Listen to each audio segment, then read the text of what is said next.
कि आपका सतीश शर्मा जी के साथ अटूट प्रेम है।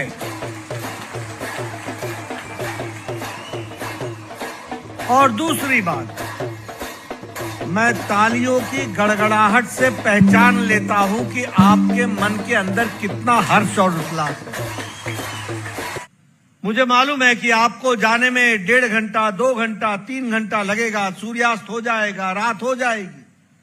पर जब आप अपने घर जाएं तो मोहल्ले में, कस्बे में, इलाके में, गांव में, पंचायत में मोदी जी का एक संदेश जरूर पहुंचाइएगा कि अब कश्मीर मुख्य धारा में चल पड़ा है, इसको आगे ले जाना है, इसके लिए हमको काम करना है।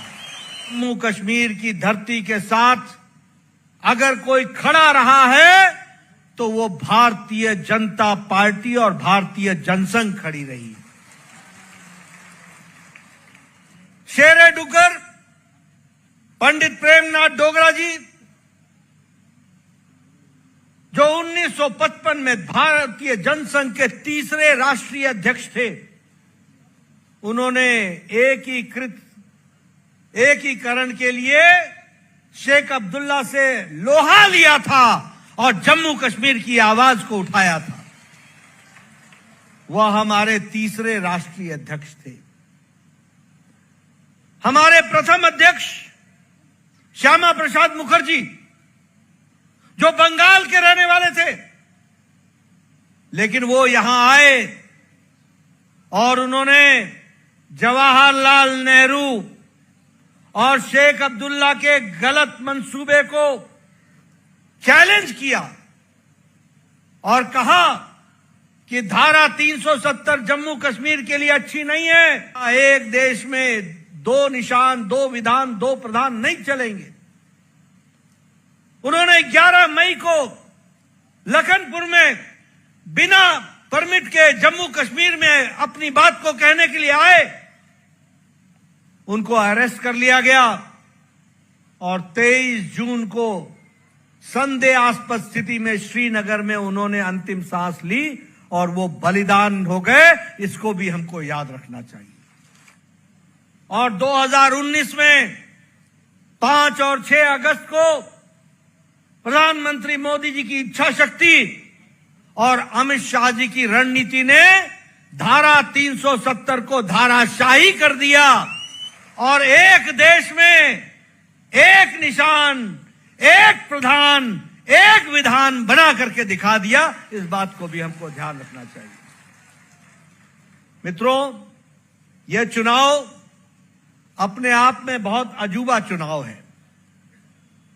यह पहली बार हो रहा है कि श्रीनगर की घाटी में जहां 8% वोट पड़ते थे, आज 58 और 60% वोट पड़ रहे हैं। कोई भय का माहौल नहीं है, कोई आतंक का माहौल नहीं है, कोई टेररिस्ट अटैक नहीं है, कोई फायरिंग नहीं है, कोई बूथ कैप्चरिंग नहीं है। लोग निडर होकर के वोट डाल रहे हैं और वोट पहले 2 चरण में 58 और 60% पड़े हैं। धारा 370 जाने के कारण आज वेस्ट पाकिस्तान से आया हुआ रेफ्यूजी भी अब इस विधानसभा के चुनाव में खड़ा भी हो सकता है और चुनाव में अपना वोट भी डालेगा। ये इसका अंतर पड़ा है। मनमोहन सिंह वेस्ट पाकिस्तान से आके भारत के प्रधानमंत्री बन गए, आडवाणी जी उप प्रधानमंत्री रहे, लेकिन वेस्ट पाकिस्तान से आया हुआ आदमी जम्मू में जो आया, वह अपना वोट भी नहीं डाल सकता था, चुनाव में खड़ा होना तो छोड़िए। लेकिन धारा 370 हटने के बाद अब वह चुनाव भी लड़ रहा है और वोट भी डाल रहा है। यह मुख्य धारा में आने का काम हुआ है। हमारा वाल्मीकि भाई, दलित भाई, वह जम्मू कश्मीर की धरती पर सिवाय सफाई कर्मचारी के और कोई नौकरी नहीं कर सकता था। उसका बच्चा कॉलेज में नहीं पढ़ सकता था, मेडिकल कॉलेज में नहीं जा सकता था, इंजीनियरिंग कॉलेज में नहीं जा सकता था, आरक्षण नहीं मिल सकता था, चुनाव नहीं लड़ सकता था। आज धारा 370 हटने के कारण आज वह स्टेट सब्जेक्ट बन गया है और वो चुनाव भी लड़ सकता है, उसका बच्चा नौकरी भी कर सकता है और वह मेडिकल कॉलेज और इंजीनियरिंग कॉलेज में पढ़ भी सकता है। यह भी हमको ध्यान रखना। इनको रिजर्वेशन नहीं था। ये धारा 370 मोदी जी ने समाप्त की, तो उसके कारण आज हमारा गुजर भाई, हमारा बकरवाल भाई, हमारा पहाड़ी भाई आज वोट भी देगा और वोट के साथ साथ वह चुनाव में खड़ा भी होगा, उसका आरक्षण भी सुनिश्चित होगा। इस तरीके से उसका नेशनल कॉन्फ्रेंस ने बोला कि नहीं बोला कि आतंकवादियों को जेल से छुड़ाएंगे? बोला कि नहीं बोला? मैनिफेस्टो में डाला कि नहीं डाला? छोड़ना है क्या? इनको छोड़ना है क्या? अगर नहीं छोड़ना है तो कठुआ जिले की और सारे जम्मू कश्मीर की और इस जिले की भी सारी की सारी सीटें कमल जीतना चाहिए, कमल खिलना चाहिए और सतीश शर्मा को भी भेजना चाहिए।